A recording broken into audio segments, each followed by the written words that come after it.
mending to contribute to their room and board. They would be their own little family, and they would put behind them the trauma that their aunt and uncle had wrought, making a new life for themselves. That had been the plan, anyway. When she and Alice had arrived in the city earlier that day, her older sister had set her down on the steps of a church and told her to wait while she went and inquired about lodgings. Tabby had dutifully waited for what had felt like hours, but Alice never returned. The September evening had turned dark and cold, and Tabby had resolved to simply wrap her shawl tighter and wait. But then a man with red-rimmed eyes and a foul-smelling old coat had stumbled up the steps, heading right toward her. Tabby had taken one look at him and bolted, sure that he had dark designs on her. She had soon become lost, and in a city jumbled with old churches, hadn't been able to find the right one again. Another thorn snagged her, pricking her finger and drawing blood. She should have taken shelter in the church. At least then she would have a roof over her head. At least then Alice would know where to find her when she came back. If she came back. Tabby stopped short. Toward the back of the cemetery, amongst the crooked graves of Revolutionary heroes, stood a row of crypts built into the earth. Most of them were sealed up with iron doors and bolts, but one had a gate that stood just enough ajar for a small, malnourished girl to wriggle through. Holding her breath against the damp musk, Tabby plunged inside. Without any sort of light, she had to painstakingly feel her way down the crude stone steps.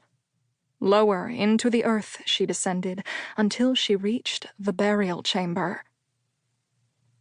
"Don't invite them in." As she groped around in the dark for a resting place, Tabby tried to remember what her mother had always told her.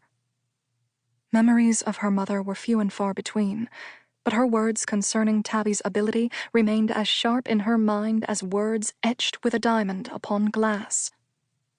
The dead won't bother you if you don't give them permission, if you don't make yourself a willing receptacle for their messages. At least, that was how it was supposed to work. The only other thing she had learned regarding her gift was that she should never, ever tell anyone of it, and the lesson had been a hard one. She couldn't have been more than 6, because her parents had still been alive and had sent her out to the orchard to collect the fallen apples for cider. Their neighbor, little Beth Bunn, had been there, picking wild asters. But she hadn't been alone. There was a little boy Tabby had never seen before, watching the girls with serious eyes from a branch in an apple tree. Tabby had asked Beth who he was, but Beth insisted she didn't know what Tabby was talking about. Certain that Beth was playing some sort of trick on her, Tabby grew upset and nearly started crying as she described the little boy with blonde hair and big green eyes. "Oh," Beth said, looking at her askance. "Do you mean to say you see Ollie Pickett? He used to live here, but he's been dead for 3 years." That was how Tabby learned that not everyone saw the people she saw around her. A week later, she had been playing in the churchyard and noticed that all the other children were clustered at the far end, whispering and pointing at her. Curious Tabby, they had called her. And that was how Tabby learned that she could never tell a soul about her strange and frightening ability. But even in a place so filled with death, the dead did not bother Tabby that night.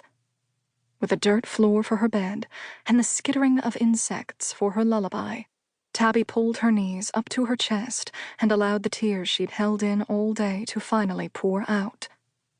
She was lost, scared, and without her sister, utterly alone in the world. After the first night, it was too dreadful to sleep in the tomb once the sun had gone down. Bugs crawled over her and rats gnawed on the rotten wood of coffins, and on the bones inside them. The shadow of a spirit, thin and almost entirely transparent, had drifted by her in a cloud of incoherent moans and laments.